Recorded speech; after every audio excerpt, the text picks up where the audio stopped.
Villages, Barnstorm Theater, great to be here. We're excited about today's bill signing.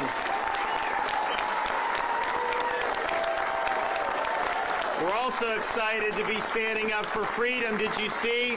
We had a judge in Florida stop the airline mandate for masks.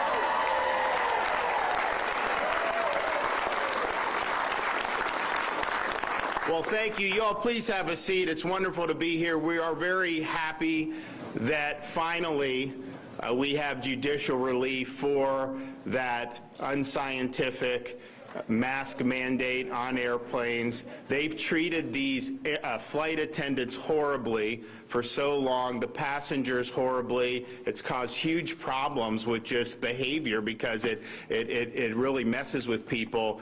And when they announced on those flights yesterday that the judge had ruled, I mean, you saw some of these flight attendants were crying.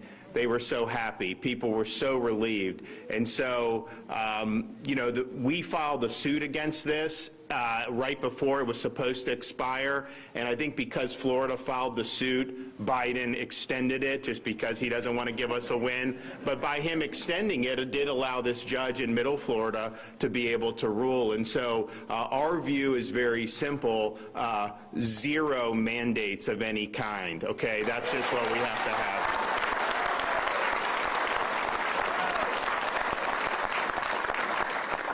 I'd also like to make another announcement before we get into the subject of today's program. I think as many of you know, the Florida legislature is meeting this week to consider the congressional reapportionment plan for Florida for the next 10 years, and that is what they've been called upon to do. But I am announcing today that we are expanding the call of what they are going to be considering this week. And so yes, they will be considering the congressional map, but they also will be considering termination of all special districts that were enacted in Florida prior to 1968, and that includes the Reedy Creek Improvement District.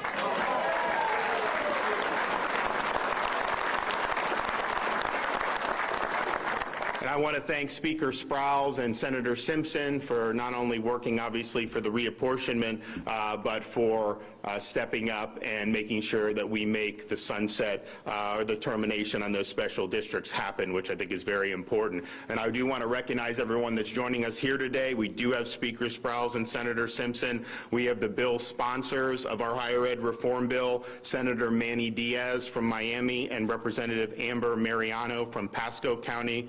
Commissioner of Education Richard Corcoran is here. We have Dr. Michael Palyakoff, the president of the American Council of Trustees and Alumni. Dr. Angela Falconetti is the president of Polk State College, and she is the chair of the Florida College System Council of Presidents. We have trustees from Polk State, Ashley Bell Barnett and Cindy Ross. We have Dr. Timothy Beard, president of Pasco Hernando State College, Congressman Daniel Webster, university students and college students, and a number of local elected officials. So I want to thank all of you for being here today, and this is going to be a really significant bill signing. Our view, first of all, we're proud of what we've been able to accomplish in Florida with respect to higher education. One of the things we do is we do not let them raise tuition. So if you go, you actually can afford to go to school in state without having to go $100,000 in debt. And I think that's very, very important.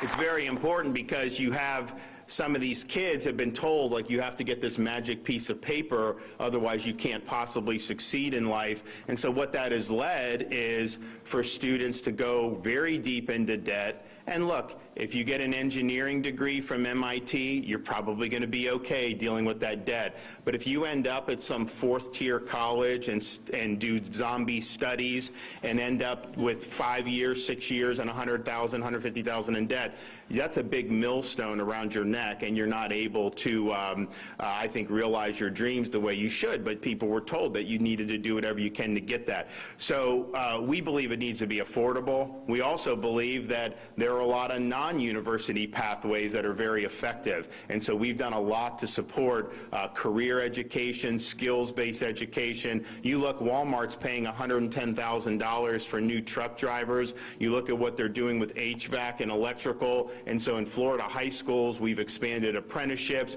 We've worked with our state colleges to provide students with the opportunity to get skills and things that are really, really going to matter. And so a 4-year brick and ivy is one way you can achieve success. It's not the only way, and for many people, not the best way. So we've, I think, done it better than anybody by being very clear on all that. At the same time, the fact that we have affordable options for higher education is something that we're proud of. And oh, by the way, we also this year are doing grandparents in-state tuition for kids. And so in Florida, if you have a grandchild that's out of state, if they have test scores that I think are 90th percentile or better, either SAT, ACT, or I think there may even be another one, and they get admitted to a university in Florida, if they have those high test scores and you as a grandparent are Florida residents, they can qualify for in-state tuition in the state of Florida. So take advantage of that. And if any of your out-of-state grandkids do decide to do that, I can promise our state university system's ranked #1 in the nation 5 years in a row by U.S. News and World Report.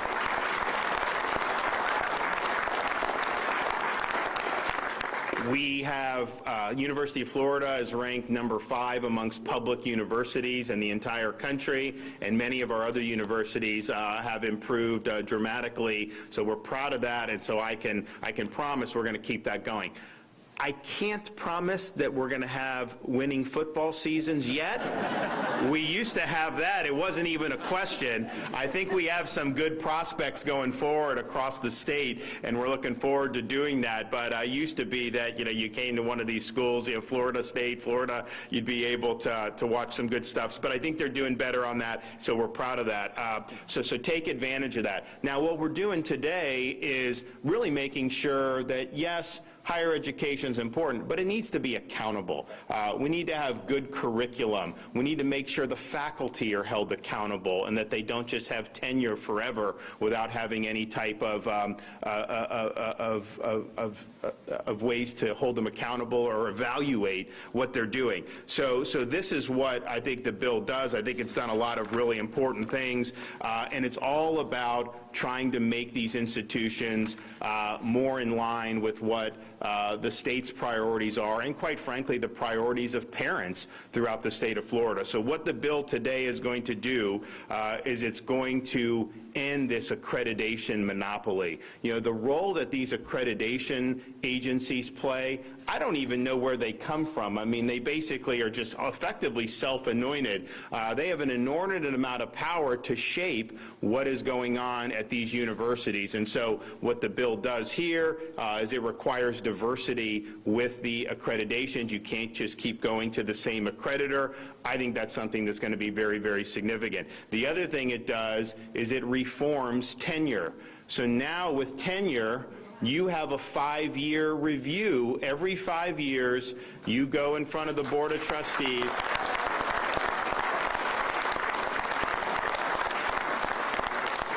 You go in front of the Board of Trustees, and they have the ability to part ways with you. And I think the thing is tenure was there to protect people so that they could do ideas that maybe would cause them to lose their job or whatever, and academic freedom. I don't know that that's really the role that it plays, quite frankly, anymore. I mean, I think what tenure does is it, if anything, it's created more of an intellectual orthodoxy where people that have dissenting views, it's harder for them to even become tenured in the first place, and then once you're tenured, your productivity really declines, particularly in certain disciplines. And so now you're going to be in a situation where, okay, if the productivity is not there, if you're not adding anything, then you can go your separate ways. And so this is probably the most significant tenure reform anywhere in the country this year. So we're proud of that.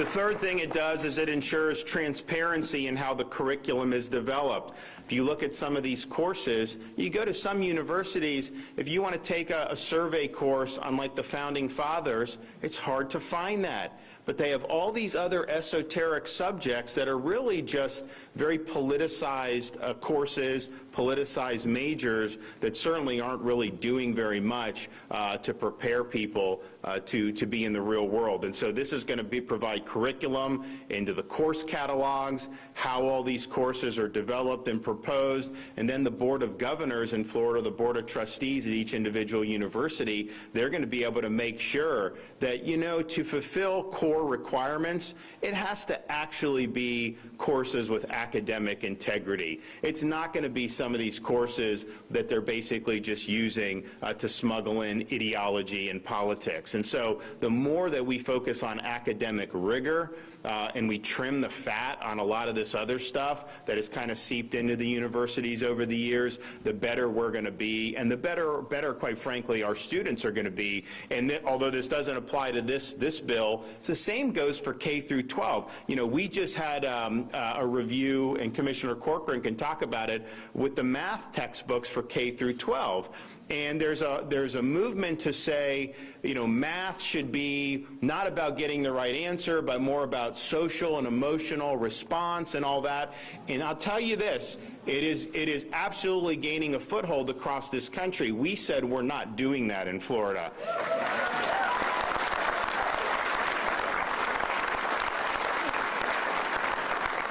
We said when you do math, you're going to be taught to get the right answer, and that's the role. And we're going to keep it that way. We're not going to do this other stuff.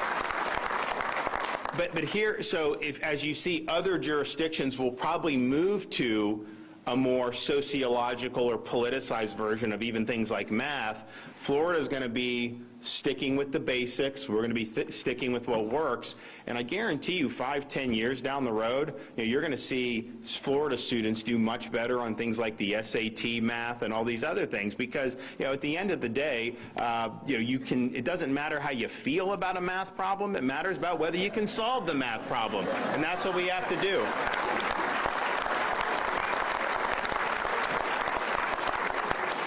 And then finally, this bill provides protections for students against increased fees. And we talked about holding the line on tuition, which we're proud about, but there's ways that they can get you with all these fees. And they impose fees on almost everything. And so now there's going to be protection against that.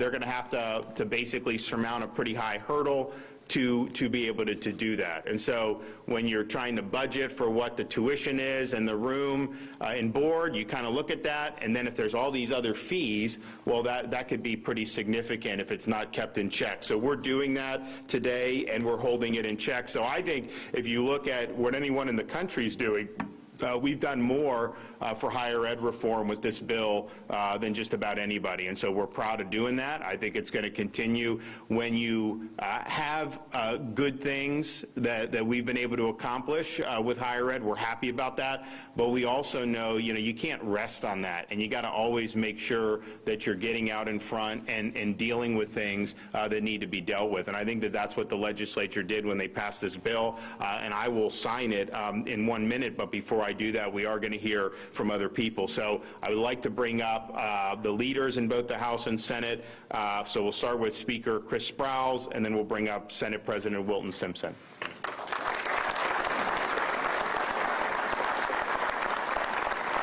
Thank you, Governor. It's great to be with you today, and to all of our legislators, particularly the young men and women who are behind us, the students, because this is all about them.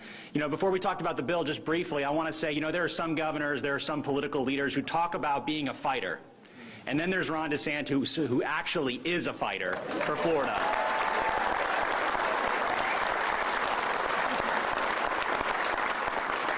And this is just another example. Last week, we got the opportunity, myself, President Simpson, the governor, to tour the state with the governor and talk about fighting for families, whether that's, being pro-life or tackling fatherlessness or looking out for adopted kids and foster kids, fighting for Florida's families. Today, we continue that with the signing of this bill. The governor is making sure that we continue to fight for students in this state. These young men and young women behind us are going to be entering our university system, or they're going into, other fields and micro-credentialing, and to have a career path.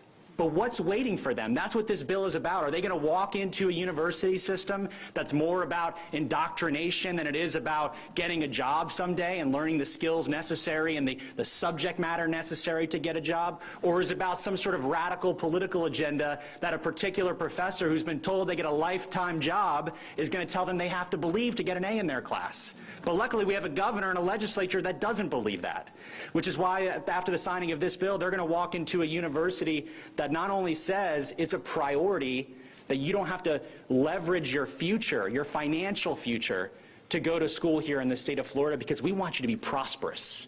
We want you to graduate. We don't want you to have a mortgage payment called a student loan hanging over your head the second you take a job. We want you to be able to start ahead. And the governor is going to sign this bill. It's going to help do that by keeping tuition and fees low. We want to make sure that when they walk into that classroom and there's that professor who didn't really come to teach, and I want to say there's lots of professors who come to teach. There's lots of teachers who come to teach. But there are some who come to indoctrinate. And they shouldn't have a lifetime job.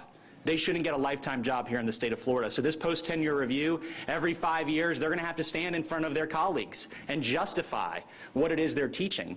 And what's more, us as parents or grandparents or students, they're going to get to look online. I mean, how many of us went to a, whether it's a high school class or a college class, and you get the syllabus like 2 weeks into the semester, right? Where they start to tell you, well, we thought this was a class about, Western democracy, but really it's, it's a class on socialism and communism, right? Once we get the actual syllabus.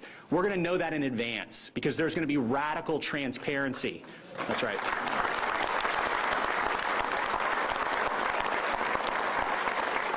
So we can pass on those kinds of classes and take classes where we're actually learning about what it means to be an American. But we also believe that if you're a student, and the governor talked about this, and this isn't in the bill, but I think it's part of what we're talking about today. If you're a student in another state and you're a high-performing student, we want you to come. But we especially want you to come and be affordable if you have a grandparent that is a Floridian. This bill is about students. It's about making sure that our universities are places to prepare people to learn and to thrive and be prosperous. Governor, I'm grateful for your leadership. President Simpson, thank you for being such a great partner this session and working on this bill and so many others. Thank you.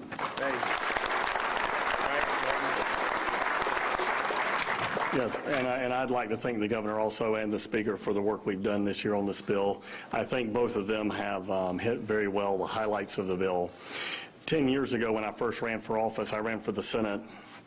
I told my constituents the only way we're going to break generational poverty in this state is through an excellent education system. And that's what we've tried to deliver over the last 10 years. Last year, we passed the largest school choice bill in the country's history, putting parents in charge of their children's education.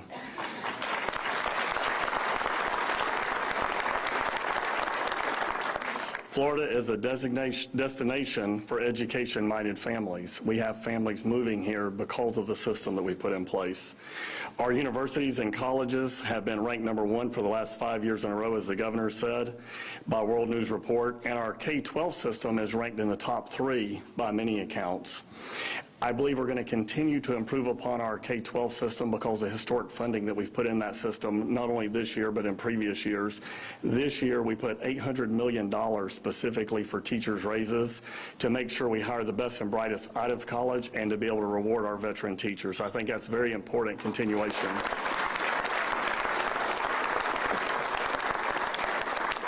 And speaking of affordability, we fully fund Bright Futures each year. We've done that my 10 years in the legislature, and needs-based scholarships. So we're keeping our university system and college system very affordable.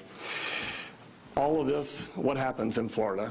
10, 15 years from now, because we have the #1 university system in the country, we have the best K-12, and I believe our K-12 system will be ranked in the #1 in the next 3 to 5 years because of the competition we're driving into that system. And because of that, Florida's future is bright. We've got the brightest students. We've got the families moving here, about 1,500 a day, because we're the free and open state of Florida. And they're looking forward to starting a business here. They're looking forward to raising their families here. And they're looking forward to having parents in charge of their children's education. So thank you, Governor, for all your leadership. All right.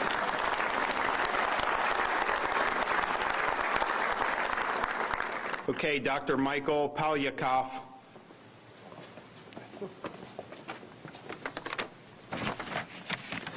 The nation owes Florida a vote of thanks. What happens on campus does not stay on campus. The level to which we prepare our college graduates for career, for community, and citizenship will be a major driver of our success as a nation. What we just witnessed, or will witness in Governor DeSantis' signing of Senate Bill 7044, is guardianship of our future. For 26 years, the organization I lead, the American Council of Trustees and Alumni, or ACTA for short, has labored to ensure that college students receive an academically rich and thorough education at an affordable price. We promote the 3 A's: academic excellence, academic freedom, and accountability. And Florida leads in all 3 of these. In 2019, the State University System of Florida adopted the Chicago Principles of Freedom of Expression, the gold standard for freedom of thought and opinion. It is only one of only 84 institutions to make this demonstration of intellectual integrity. Since 2021, Florida colleges and universities have had one of the strongest requirements for civic literacy all around the nation. Today marks another great chapter. There is no doubt that tenure without accountability is an invitation to abuse. And authorizing regular post-tenure review is a best practice, and it is properly in Senate Bill 7044. ACTA has exposed in recent years a veritable rogues gallery of frivolous college courses around the nation. Zombies, vampires, Miley Cyrus, Lady Gaga, I am not joking, and even Peanuts comics. Bravo for the transparency to make syllabi and textbooks available for the inspection of students, parents, and taxpayers. And core general education courses should be reliably robust and transferable across institutions. This is a bulwark against the wasting of opportunity costs and students' and taxpayers' money. Regional accreditors have been delegated enormous authority to grant or withhold student aid, which is life or death for most institutions. And they have too often been a law unto themselves. The system has devolved to overregulation and intrusion into matters properly left to governing boards and to the state. ACTA has had to fight over the years to preserve institutions' religious liberty and their curricular decisions. Senate Bill 7044 is a bold innovation that moves accreditation from being a regional monopoly into the 21st century, bringing ultimately choice for schools and a wholesome competition among the accreditors. It was once common to hear America's higher education called the envy of the world. Today, we see an example of how Florida intends to make sure that that is a reality. Thank you, Senator, President, and Governor, for doing this.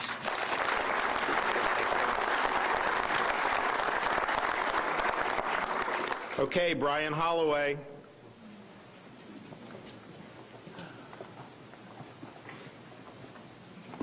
Thank you, Governor. Let me just say, 2 years ago when my daughter challenged me to go to school, I never thought I would say those words.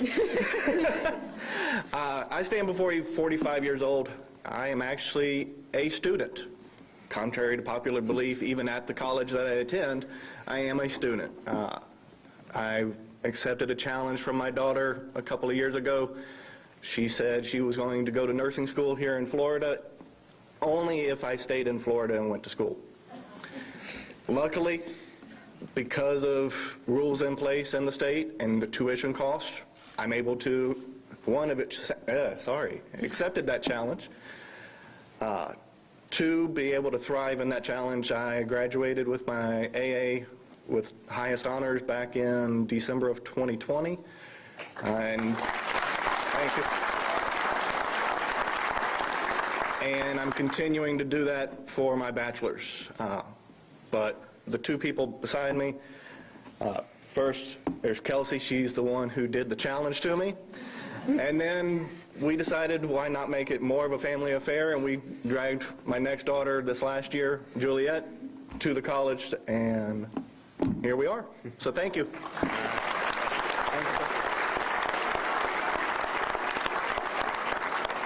Okay, Taylor Walker. Thank you, Governor DeSantis. Good morning, all. My name is Taylor Walker, and I am a Florida State senior. I'll be graduating in a few weeks, so wish me luck. Thank you. I'd like to thank the governor and his team for giving me the opportunity to speak on this bill. I thank the governor specifically because although I don't consider myself one to mince my words, as a conservative on a college campus, sometimes you do have to face some hurdles. I've been thankful that in my college's administration, there have been those who have been allies to our movement and to my ideals, and those who have even helped us bring speakers like Ben Shapiro to campus. Yes, it was a feat. However, there still are some individuals out there who think that woke narratives are the only narratives that should be taught on college campuses, and as a history major I can attest to that. Oftentimes that's in more singular classroom settings. And as I go into my classes, my professors hold me to high standards, as they should. But this bill gives me the opportunity to hold them to the same high standards that they should be held to.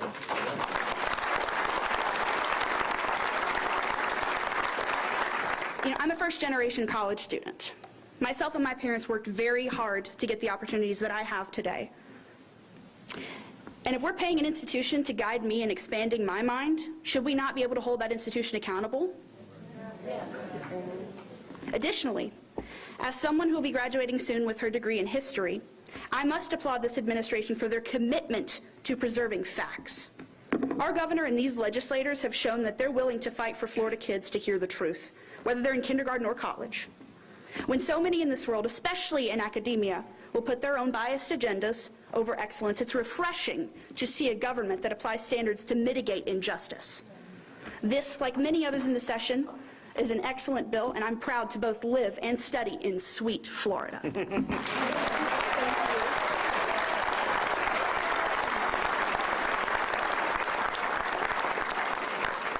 Okay, Dr. Angela Falconetti. Yes, sir. What an honor to be here. We heard Speaker Sprouse say, you know, incredible radical transparency. President Simpson mentioned how the future is bright. Our commissioner has guided me throughout the years by saying the students are at the core of what we do. And you're exactly right. Institutional accountability is who we are in higher education and is what we should be providing you and the families that join us at every institution across the state, whether with the state university system or with the Florida college system. But today I hope we celebrate the governor's leadership. So Governor, I'm honored to be here today to represent Florida's 28 colleges as chair of the Florida College System Council of Presidents, and of course the college that's my favorite, very near and dear to my heart, Polk State College, since I'm the president of Polk State College, naturally, right? So this is an exciting moment for our state. Senate Bill 7044 represents a fundamental shift in how higher education operates here in Florida. First, while the bill's tenure provisions apply solely to the state university system, the Florida college system is committed to effectively implementing the policies and the procedures that are in place to ensure accountability respective to tenured faculty, as you mentioned. Second, the bill provides the opportunity to expand college and university options for accrediting agencies. All of Florida's colleges are committed to ensuring quality education. That's what we're about. and we maintain our dedication to the continuous improvement of our programs and our services through strong relationships that we will have with our accrediting agencies, regardless of the agency that's selected. Third, Florida's 28 colleges remain the most affordable, as our governor said, higher education option in the state. The bill increases transparency between institutions and students by ensuring, you've heard it, all tuition and fees are prominently posted and email notifications are sent to all students announcing proposed changes in tuition and fees are sent to our enrolled students. Governor, I can assure you that our 2 Polk State College District Board of Trustees member, Chair Ashley Bell Barnett, an immediate past chair, and also chair of the Association of Florida Colleges Trustee Commission, Cindy Hartley Ross, will not permit me to raise tuition and fees.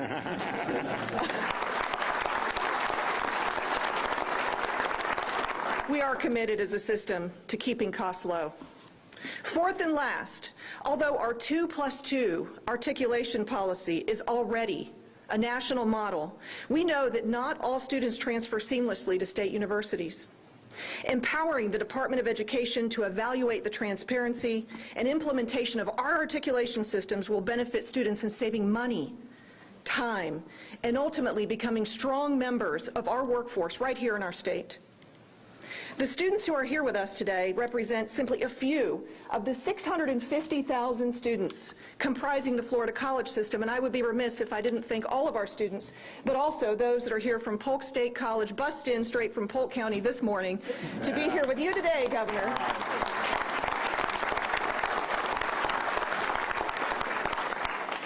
Governor, you continue to demonstrate through your leadership that the students are the why we are here, and why the Florida College System Council Presidents is committed to success. I've got your back. Specifically, Polk State College is committed to enhancing and sustainably increasing workforce offerings within the next 5 years. Specifically, in the fastest growing area in our county and the nation, Haines City, Davenport, and we are committed to providing an array of health science programs, logistics and supply chain management, hospitality management, and more to the residents of Haines City and Davenport, an area that needs to be served drastically by our state. You are our workforce governor. I know you've noticed, but you are our workforce governor. The President's talk about this. His commitment to workforce development and support of the Florida college system is unprecedented. And you will continue to inspire us, as you have done, through the work of the legislature and your agreement here today to sign Senate Bill 7044. We will continue working tirelessly, I promise you, to advance career and technical education programs, workforce programs, apprenticeship, and workforce-based learning opportunities. We will continue, as the Florida college system, to be the preferred partner for workforce education in our state, the state I call my home, and the governor I call mine. Thank you.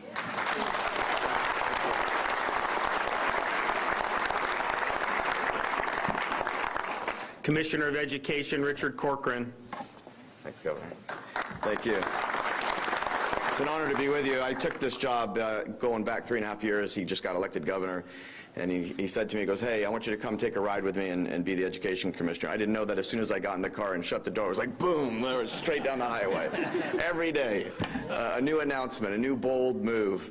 But leadership is everything. The reason Florida is literally just gone head and shoulders farther down the highway than any of the other states is because we have the best leader in the entire country.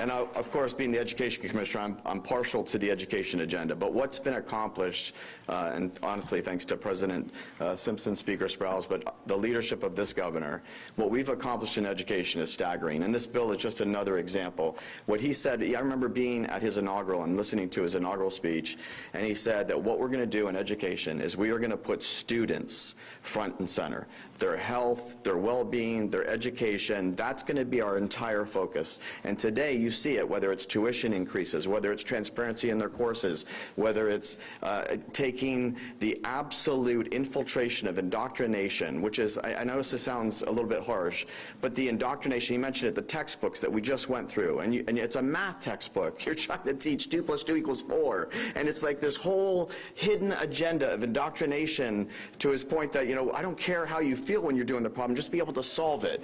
And the fact that we're at that point where we have to say, no, we're not going to approve a textbook that does that is somewhat shocking. But this governor said, no, we're going to put students first, we're going to focus on them, and what we're going to have is ultimately, and you've heard it, I think in the next 2, 4, 6 years, Florida will shoot to the top in all education metrics, and more than any other reason, which every chance I get, I want to thank this governor. I have 6 kids, so you'll get why I'm thanking him.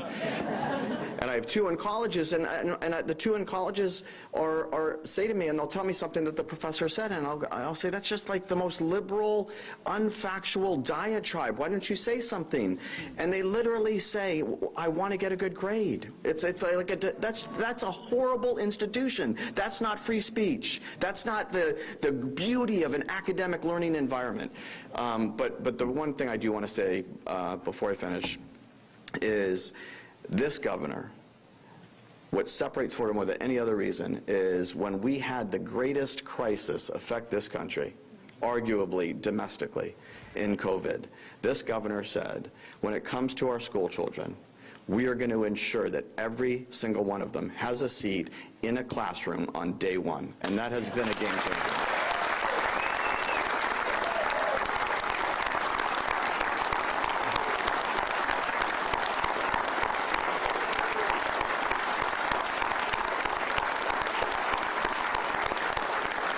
So I'll just say, Governor, I'm only serving for 2 more weeks. I call this my farewell tour. But in my last 2 weeks, I do want to say, not just as a commissioner who's worked for you and had that wonderful experience, but as a father of 6 children, thank you for your leadership. Absolutely.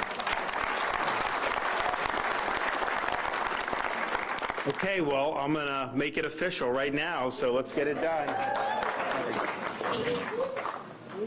All right. So, let's see.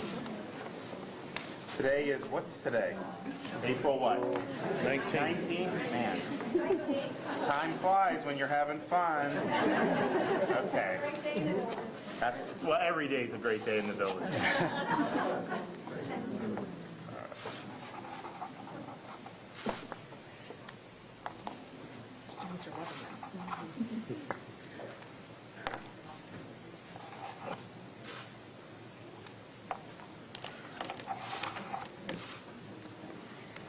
All right, there she goes. All right.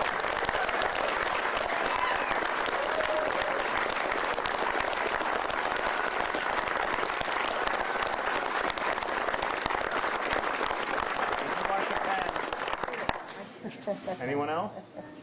You want one?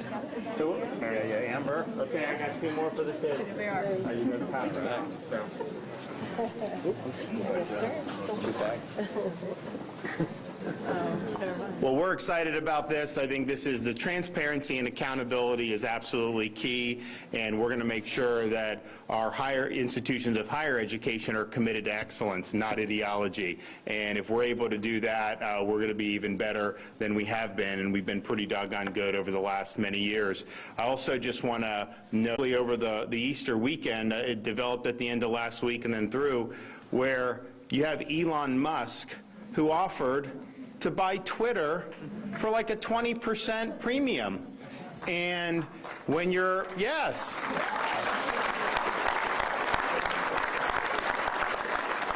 Yeah, because he saw what they were doing. They were censoring accounts like the Babylon Bee, which is a satirical site, but they don't like it because, you know, it's satire, but it cuts, and they don't like it when people are effective like that. And so you saw how it had been really used to control the narrative, not to give the ability of people to speak their mind. They advertise themselves as being a platform dedicated to the free expression of ideas. And yet, you know, when you have a New York Post article about Hunter Biden, what do? They take it down. They lock the New York Post's account. They will censor. You know, we've had stuff that I've had experts talking about poking holes in these COVID narratives, and these tech companies don't like that. And so what Musk is trying to do is basically liberate it from being an agent of censorship into making it an actual open platform like it's advertised. So they did a 20% premium, and the board of directors effectively rejected that by doing a poison pill. And the question is, why would you reject the 20% premium? I don't think that was a rejection based on financial concerns or business judgment. They rejected it because they know they can't control Elon Musk. They know that he will not accept the narrative, and that their little play toy of Twitter, it would not be used to enforce orthodoxy and to basically prop up the regime and these failed legacy media outlets. And so that's why they did it. It was not, in my judgment, because it wasn't a good business deal. And so then the question is, you know, what is the recourse? And I can just tell you, the state of Florida and our pension system, we have shares of Twitter. I didn't buy it. We have people that run the fund. But nevertheless, it hasn't exactly been great in returns on investment. It's been pretty stagnant for many, many years. But nevertheless, I mean, to me, I think that that's probably an injury to the fund. So we're going to be looking at ways that the state of Florida potentially can be holding these Twitter board of directors accountable for breaching their fiduciary duty.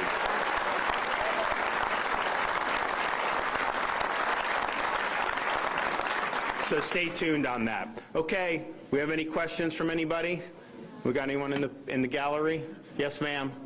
In relation to the math textbooks rejected for including things like critical race theory, do your concerns continue on to any other materials, whether it be library books? Richard, do you want to? Well, I would say a couple things. I mean, so with, you know, when I became governor, one of the first things we did, we abolished Common Core, and we made sure that we created BEST standards, which really, I think, was focused on academic excellence.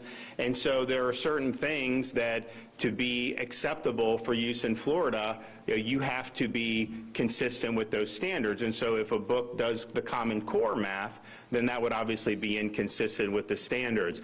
When you do social emotional learning, CRT, things like that into a math program, it just simply violates the standards. And so that's really what they're looking at. Did you want to add anything about kind of how you guys do the review? I mean, I think the short answer to your question is yes, and we've already signed legislation earlier, maybe 2 or 3 weeks ago, looking at what's in libraries and what's the content. But yes, whatever the content is, it has got to be geared towards helping our children get a world-class education. If it's something other than that, we're not interested. But I would also just point, I mean, I think what's in a library would be different than what is part of like a classroom curriculum. Clearly, we wanted the transparency because they were putting very explicit things in like a middle school library where you'd have like really, really graphic stuff. That's clearly inappropriate. And so parents need to know what's there, and then they should have the right to object. You know, a library would have different perspectives on things that people would be able to do, and so you could have library books that may not necessarily, like you could potentially have like, here's what Common Core is in a library. I mean, that'd be one thing, but to implement Common Core in the classroom is something that would violate Florida standards. Yes, sir. Will you be releasing a list with the specific reasons for each of those rejections in those tests? Richard? Right now, so what we do is we reject it. It's not us. I mean, we have reviewers, and these reviewers are top-notch math experts from around the state who look at this and say, this is Common Core, we've already abolished that. That's rejected. This is, you know, these other things like critical race theory. Once they're rejected, the book publisher has the opportunity. They can say, okay, fine, we'll take all that out. And then, you know, we approve the book. And we go through that process. Or they can file litigation. When that's done, their books will be public, and everyone can go through and see the things that our reviewer saw and objected to. But I think, and I didn't really know, but that's so like the textbook publishers have. Copyrighted. Yeah, it's copyrighted. So I'm totally, like I told them, I says, the minute if they let you release it. You know, we obviously want people to be able to see that. But yeah, it's not done by me or Richard. You know, these are people that are basically applying Florida standards to make sure that we have. And look, it's sad that we're even in a situation to have to do this, but the fact of the matter is, you know, in some of these textbook companies, this education establishment, it's gotten increasingly politicized, and they are trying to do ideology. And that's just not what education's all about.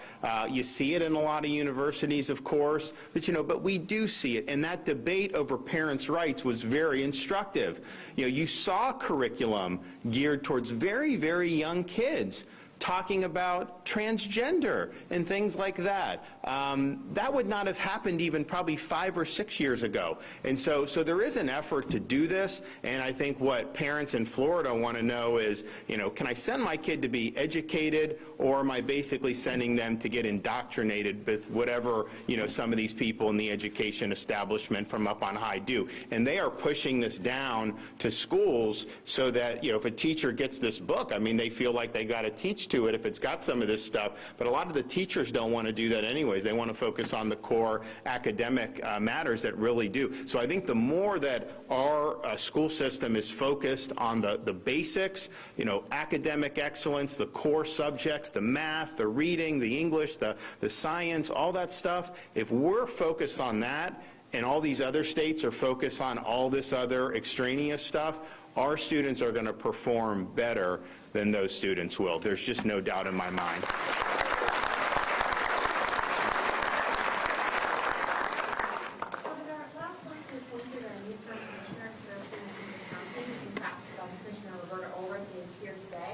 What criteria do you look for when making such an appointment, and what made Ms. Ulrich stand out when you were considering her?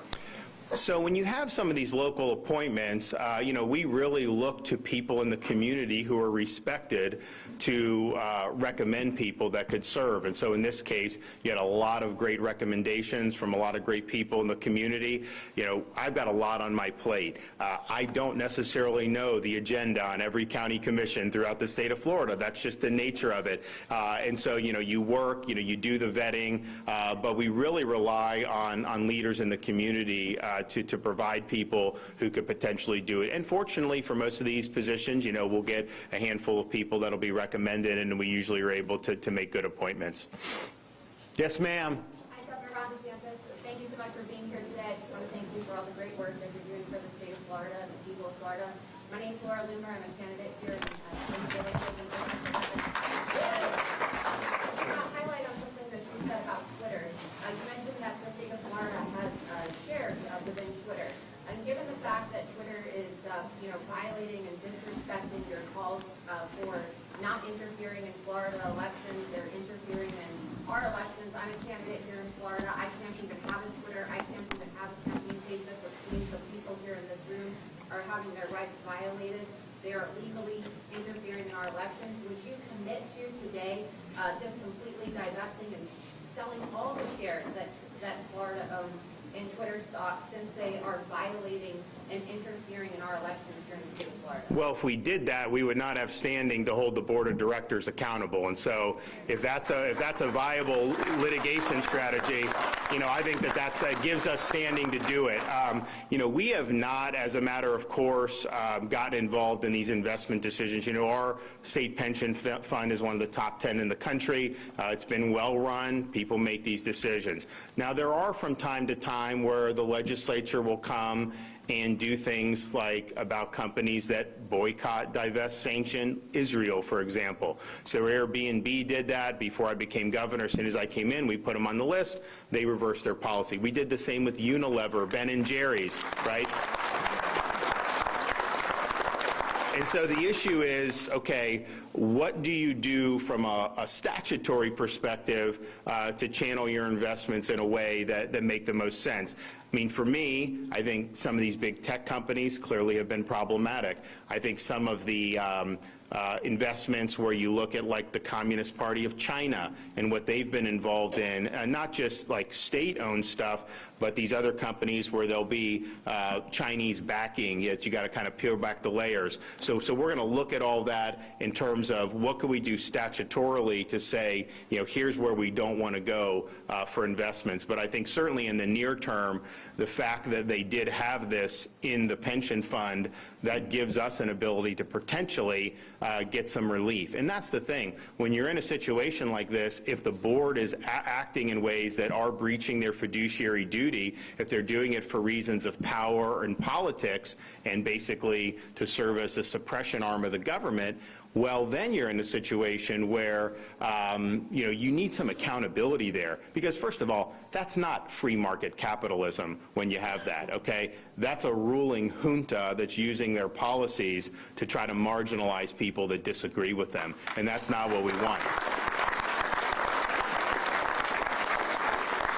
I would also point out, you know, we passed a big tech accountability and transparency bill last year. They immediately sued on it, which we knew would happen. You know, they had a liberal judge issue an injunction against our law. That law is actually on appeal and is going to be argued, I think, next week or within the next 2 weeks in the 11th Circuit U.S. Court of Appeals. I don't know exactly the panel, how you get a 3-judge panel, sometimes good, sometimes not. The full court in the 11th Circuit is excellent, so I think we'd have a good thing. But some of the things we did in that bill is not allow these big tech companies to ban candidates for office, because you really could have a situation where someone down the stretch, like you have all these Senate races or something, and what are they going to do? They're going to deplatform all the Republican nominees so to be able to help their party. You know, that's clearly it's got to be like an in-kind contribution or something. And so we did that.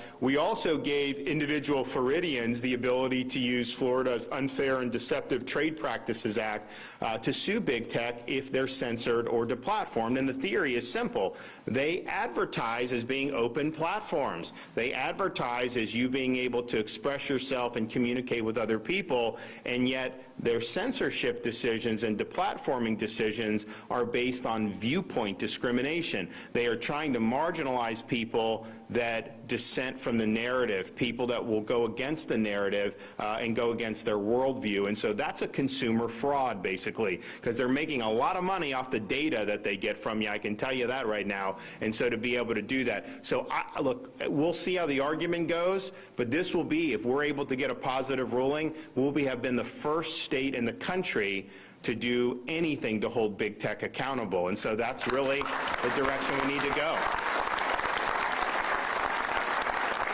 And with respect to the Twitter action, I have lawyers reviewing it. I mean, obviously, I want to make sure that we have a strong case. I don't want to expend resources just to kind of be able to send out a press release or something. I mean, we really want to feel like we have a solid theory to be able to win. But I can tell you, just looking at it, most of the time, the people I talk to would say, if you're on a board in that situation, you really do need to sell. It's a massive return for your shareholders. I mean, most people in their investment vehicles are not making 20% in a year of that. So to be able to get that was something that would be good. So I think that could potentially have significant impacts. But we do need to see, you know, much more diversity of thought in terms of some of these companies. I mean, look, I think some of the companies should be broken up because I just think they're too big, and I think they have too much power over our economy and over our freedoms.